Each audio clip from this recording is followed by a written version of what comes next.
How to fix US Bank cannot enable Zelle. To fix the US Bank cannot enable Zelle error, first of all, make sure to disconnect your contact info from your previous bank or your old bank.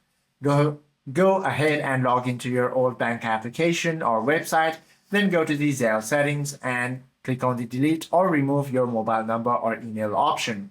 Want to do this, you simply have to now make sure to verify your profile and mobile carrier details. Log into the usbank.com on desktop web browser, navigate to the profile and settings, go to contact information, and verify that your full legal name matches your mobile phone bill exactly.